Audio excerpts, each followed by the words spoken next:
Bienvenue mesdames et messieurs sur l'essentiel d'actualité de ce mardi 15 décembre 2021. Je le plaisir et accueillir le bureau devant vous, toujours dans le cadre.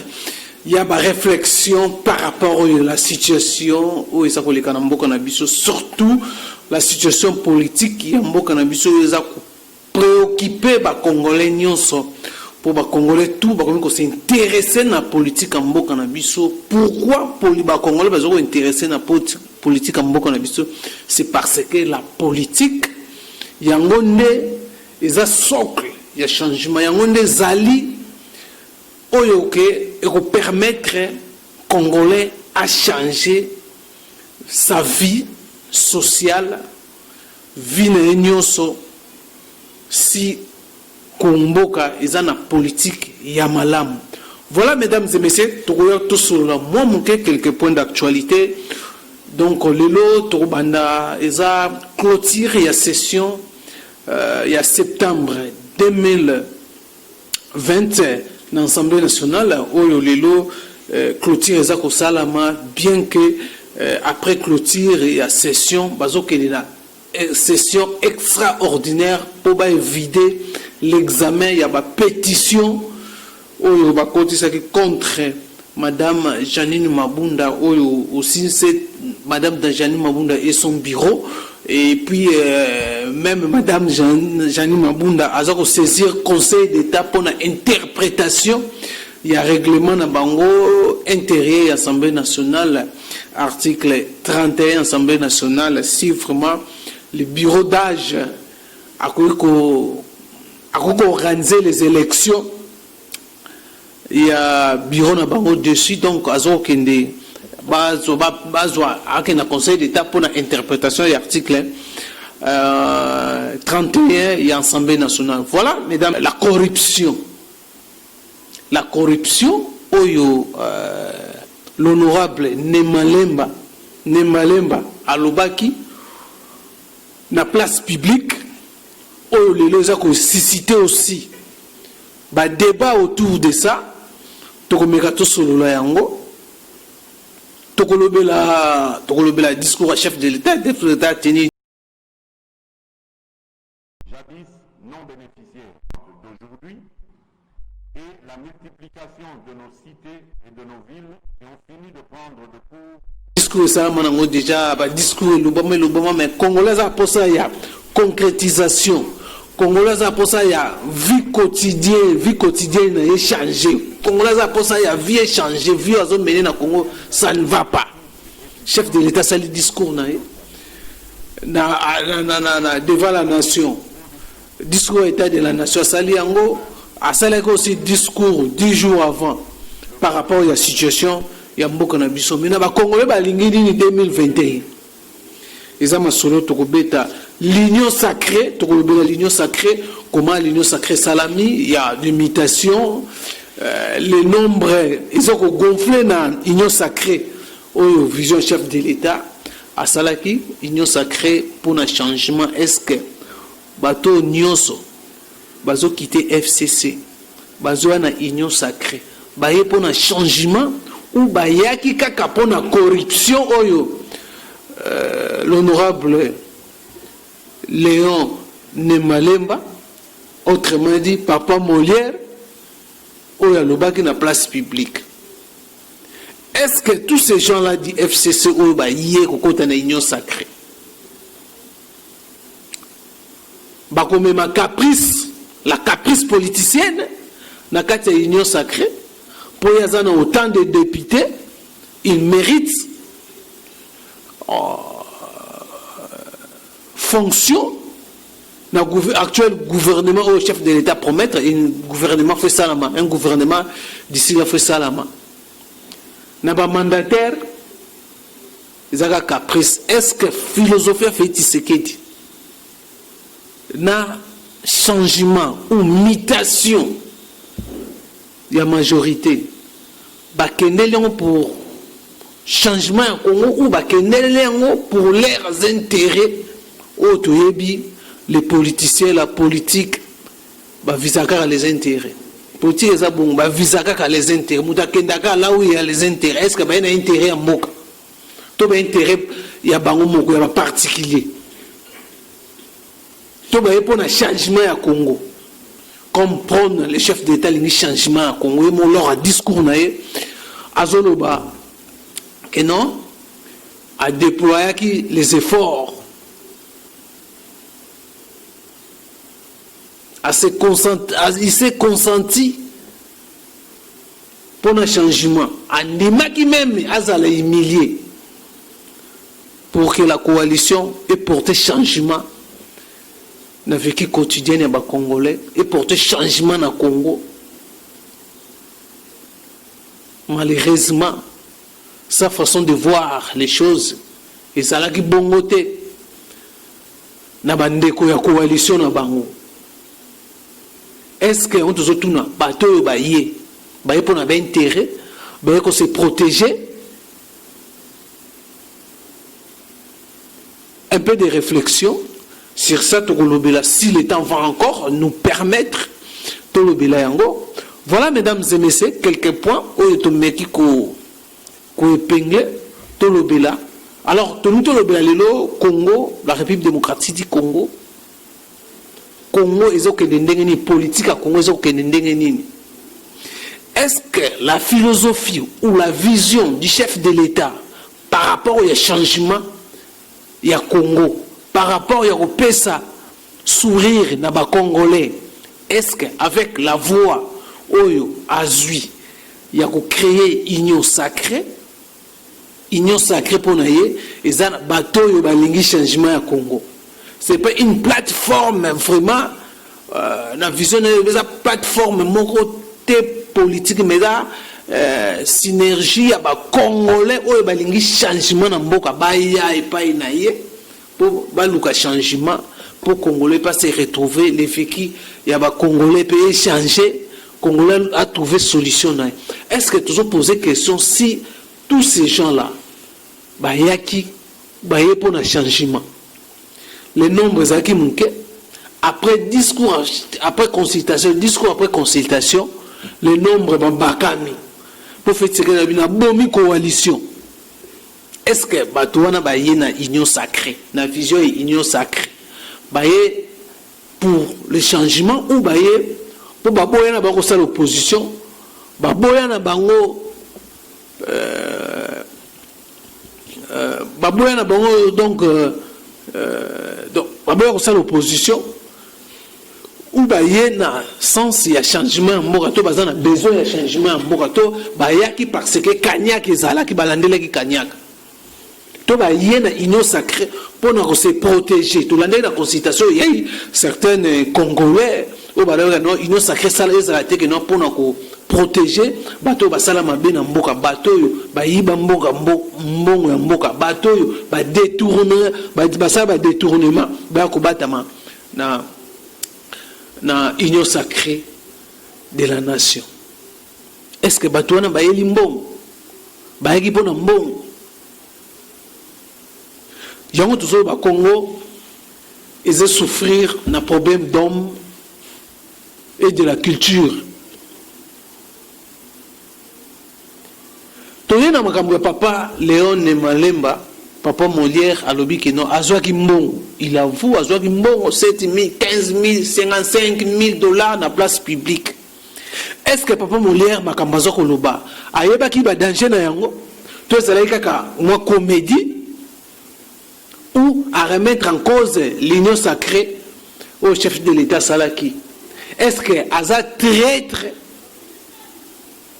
parmi à s'approcher vers Félix Tshisekedi à teki imaginer Félix Tshisekedi?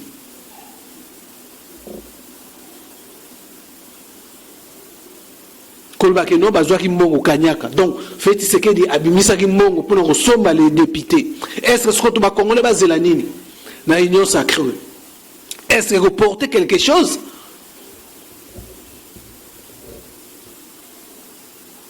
Pour les députés, basombi bango somba. Siko nini on va contribuer. Bazan esprit en bongo.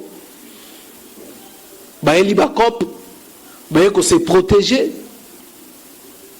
Pour basombi bango. Pe Papa Molière a été plus loin en disant que ceux qui te ont monnaie changement zate, tu peux changer le bisokan. Voilà, Congo a un problème d'homme. Homme politique, à tenir à proprement réunion à place publique. Bah danger, bah conséquence dans les alanines. Pourquoi ça lié? Est-ce que Azana posa y a changement à Congo ou aille combattre le président de la République à ni façon de fonctionnement le chef de l'État. Il y a le bagage des droits, bon battre les mélanini, corruption zamabé. À la qu'ici, non opinion que non. Malgré le discours à chef de l'État, il y a la corruption, il y a faire partir parmi les corrupteurs. Comment maintenant, Congo, nous allons combattre la corruption. Aussi longtemps, chef de l'État, il y a un exemple. Il y a un message, il y a par rapport à Yoka, l'honorable Léon Emanem, qui 7 000, 15 000 $, puis on a fité, il y a un message, il y a un député, il y a 7 000 $, à 10 000 $. Voilà, ils ont mettre en doute encore les Congolais que non, l'union sacrée, ils ont assuré leur côté. Ils ont assuré leur côté. Congo, nous avons un problème d'homme. Ils ont l'accepté Congo, on a un problème d'homme politique. On n'a pas politicien. Il faut une nouvelle classe politique. Une nouvelle classe politique.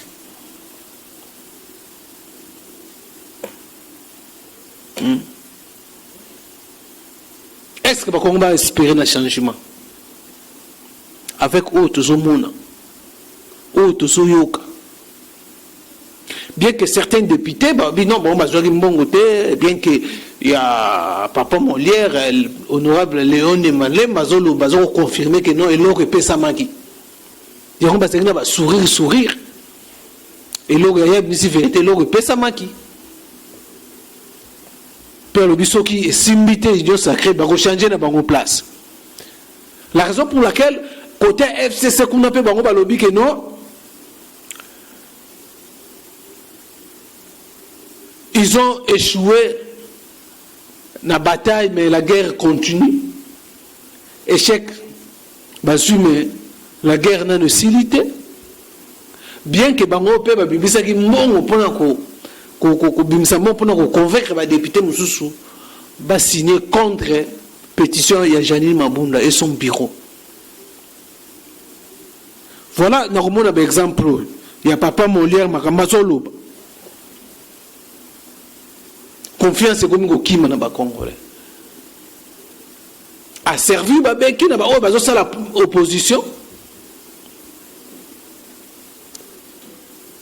À permettre dans un discours à la convaincre la population congolaise comment le chef de l'État a procédé qui par achat il y a des députés. Humiliation. Papa Molière a humilié les députés. Maintenant pourquoi les députés n'ont réagir aussi pété? Par rapport à ma propos, il y a Léon Emanem. Il y a un certain député, mais la majorité va faire indigner. C'est que vous avez sonné très mal. L'union sacrée, vous avez salama. Ils ont une hypocrisie, ils ont une la raison pour laquelle FCC la perte de bataille, mais la guerre, non. La perte de guerre, ils ont continué. Ils sont aussi capables de faire un moyen consistant pour que va revenir encore dans le bureau de l'Assemblée nationale. Par rapport à l'homme politique congolais, l'homme d'État, crédibilité zate, position fixe zate, certains aussi, c'est une façon, il y a que toquer, Papa Molière, toquer sur le FCC, on peut pas changer dans Bangoka. Voilà, mesdames et messieurs, moi, réflexion par rapport malgré le discours à chef de l'État, à la Kissina Congolais, souhait na quitté pour que la coalition ait connaître rupture coalition et cohésion la situation tous on a ma coalition Kabila aussi il est passé dans la Kolwezi to kolbla mom que si Kabila sunoli FCC na FCC kuna pe bien que pongo na evoka ki ngote na ebandeli mais na FCC kuna pe matate koti bazo senga aussi réforme na kati ya PPRD na FCC ma pétition contre Nemi Mwilania contre Shadari Mova Sakani, ils ont échoué. Mais na koyoka ne malembo mote que non et pesi bango et pesa bango sur la force que ba beta dernière carte na on peut pas récupérer encore bureau Assemblée nationale. Assurance réunion sacrée si fait ce qui est dans une majorité koyebana lors de l'installation il y a bureau définitif il y a Assemblée nationale. Il y a des traîtres autour à fait ce qui est dans l'union sacrée. Ken aussi a trahi Joseph Kabila. A rejoindre cas il y a l'union sacrée. Ken ou une union sacrée. Pepe Kengo alingakane ko sa l'opposition te.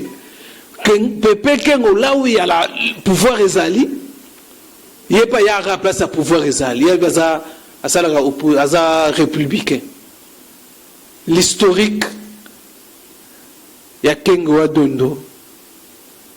Alingaka toujours dans les affaires à diriger beaucoup vine mobimba et les qui na politique. Mais politique il y a ça là. Alingaka ne ko sa l'opposition te. Il y a qui na place pouvoir ça. Voilà encore il rejoint Félix Tshisekedi. Après les rencontres na Joseph Kabila, ils ont voulu créer quelque chose pour empêcher Félix Tshisekedi mais hélas, il a compris le discours à Félix Tshisekedi.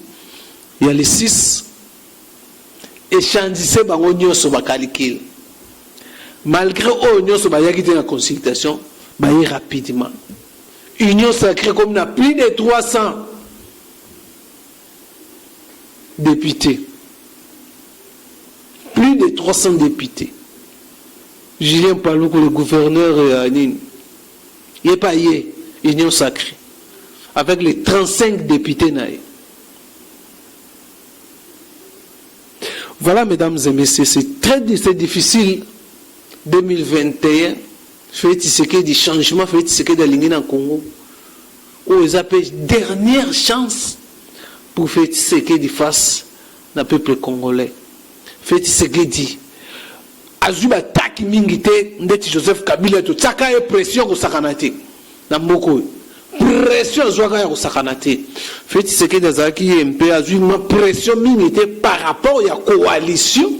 Il y a Joseph Kabila oh lilo basaki na mon coalition les choses ne bougeaient pas, on sentait vraiment que non côté FCC basaki les obstacles il y a gestion il y a 2 ans fait Tshisekedi. Aujourd'hui fait Tshisekedi explication nini akopesa na ba congolais avec l'idée union sacrée. Soki simbité. Soki est simbité.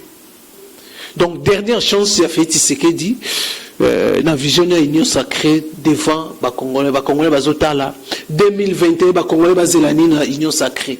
Nini union sacrée reporter na Congo. Changement nini tolingi to mona na Congo. Ba congolais ba besoin changement, ba na posa changement. Rupture de la coalition, c'était une fête na Kinshasa.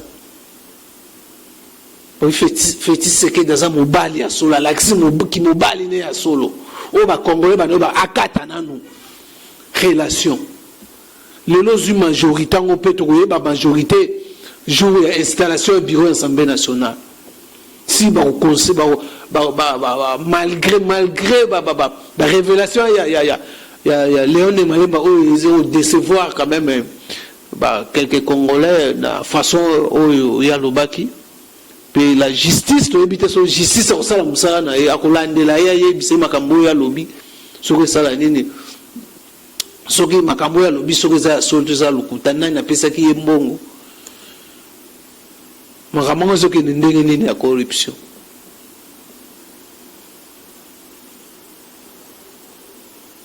Est-ce que Nemba Papa Léon va Congolais passer sous confiance Aza d'une devant Congolais, surtout devant les lecteurs naïs.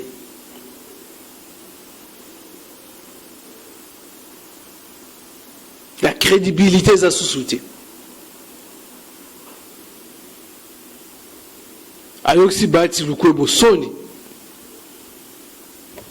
Voilà, mesdames et messieurs, l'homme politique congolais a un problème d'homme, culture, où ils ont bon Congo, problème d'homme, il faut une nouvelle classe politique.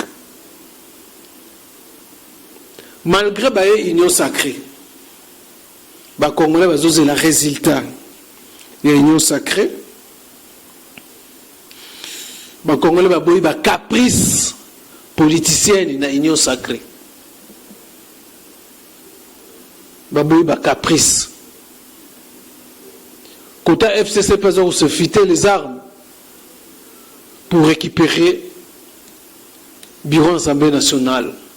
FCC a compris vraiment que non, les députés c'est parce que Mbongo et puis peut-être en fait c'est que le Bakissi n'arrive pas à avoir la majorité dans l'esprit union sacrée, il va dissoudre l'Assemblée nationale.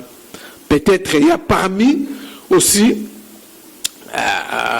point où il s'agit que non va traverser de l'autre côté. Ça la fait c'est que une nouvelle majorité où il y a pour un changement. Merci de venir sur vos avis tellement ébélés. C'est vraiment une réflexion entre Nganabino tout raisonner par rapport à la situation où il y a un cannabis politique, un cannabis au début que le Congo a un problème d'homme, l'inconscience dans la conscience. Voilà, mesdames et messieurs, quel plaisir il y a tout réfléchir ce matin, c'est avant-midi. Par rapport à la situation politique à Mbokanabiso, où les Congolais ont le changement il y a 2021, Congolais ont posé explication sous-souté, fait ce que dans un droit à erreur sous-souté par rapport à la souffrance accentuée chaque jour dans la République démocratique du Congo, souffrance, et ça il y a au nos trans, Mbokazé traversé, difficulté énorme. Voilà, mesdames et messieurs, l'essentiel, où il tout ça, la moins réflexion, tout monisa, tout l'obapé quand même, makanisi, où tout ça, par rapport à Mboka, par rapport à comment les choses, ils ont les Kanamboka Nabiso, surtout la politique, où ils ont souffrir, na impasse, où ils ont souffrir pour changer, vécu quotidien, il y a des Congolais. Et voilà, mesdames et messieurs, c'est vraiment merci de venir sur le prochainement numéro. Portez-vous bien. Bye bye.